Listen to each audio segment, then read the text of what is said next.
जय सिया राम सत्संगी भाइयों और बहनों। ज्योतिष और वास्तुशास्त्र की नित नित नई नई जानकारी देने के प्रयास के भाग रूप आज जन्म पत्रिका विश्लेषण में सबसे महत्वपूर्ण कुछ प्रमाणित सूत्र बताने का प्रयास करता हूँ। ज्योतिष में रुचि रखने वाले कई मित्रों को ज्ञान होता ही है। जन्म पत्रिका में पहला स्थान यानी लग्न स्थान कहा जाता है, पंचम स्थान यानी पुण्य का भाव कहा गया है, और नवम भाव जिसे हम भाग्य भुवन के नाम से भी जानते हैं। ये तीनों भाव के स्वामी नैसर्गिक रूप से अत्यंत शुभ फलदाता ही होते हैं।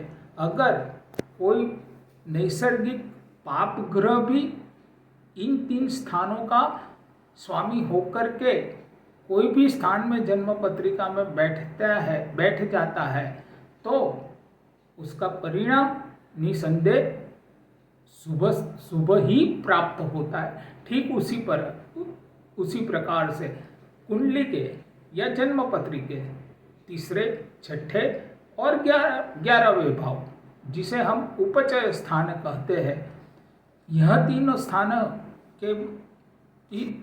तीन स्थान के स्वामी नैसर्गिक रूप से अगर पाप ग्रह होते हैं या इन तीन भावों में नैसर्गिक रूप से जो पाप ग्रह होते हैं वह यदि विराजमान हो जाते हैं तो निसंदेह इन तीन स्थानों का जातक को परिणाम अत्यंत श्रेष्ठ और शुभ ही मिलता है।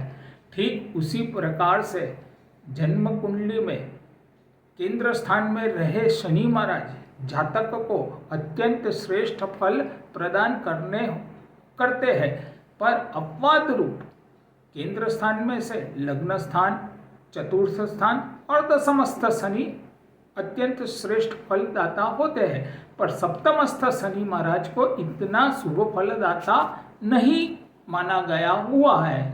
ठीक उसी प्रकार से जन्म पत्रिका में हम सभी ज्योतिष में रुचि रखने वाले जातकों को पता है कि 11वां भाव यानी कि लाभ भुवन में सभी ग्रह आकर के अत्यंत श्रेष्ठ फल देते हैं, और विशेषकर केतु महाराज की उपस्थिति तो अत्यंत श्रेष्ठ मानी गई हुई है, परंतु अपवाद रूप से शुक्र महाराज की उपस्थिति यहाँ पर शुभ फलदाता नहीं माने गए हुए हैं। क्यों? ठीक उसी प्रकार उससे विपरीत 12वां स्थान यानी कि जन्म पत्रिका में 12वें भाव जिसे हम व्यय भाव कहते हैं, तो उस भाव में सामान्यतः सभी नैसर्गिक रूप से पाप ग्रह हो या शुभ ग्रह हो, वह सभी ग्रह 12वें भाव में बैठ कर के जातक को अशुभ फल ही प्रदान करते हैं। पर एकमात्र शुक्रदेव ऐसे ग्रह है जो 12वें घर में अगर उपस्थित हो जाते हैं या विराजमान हो जाते हैं जिन जातक की जन्म पत्री में, निसंदेह उस जातक को शुक्र महाराज सभी प्रकार के भोग विलास और सभी प्रकार के सुख प्रदान अपनी दशा अंतर्दशा में प्रदान करते ही है। ठीक उसी तरह जन्म पत्रिका में अकेले गुरु महाराज दूसरे, 5वें या 7वें भाव में शुभ नहीं माने गए हुए हैं।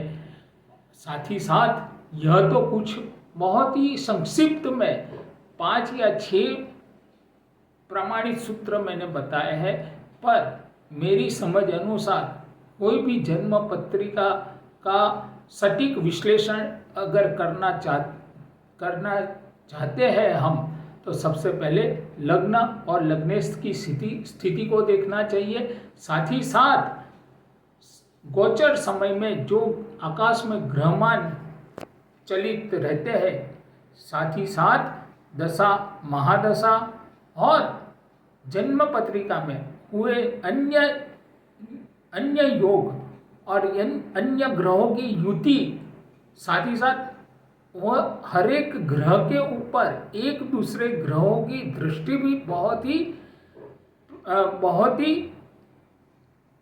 ही उपयुक्त मानी गई हुई है।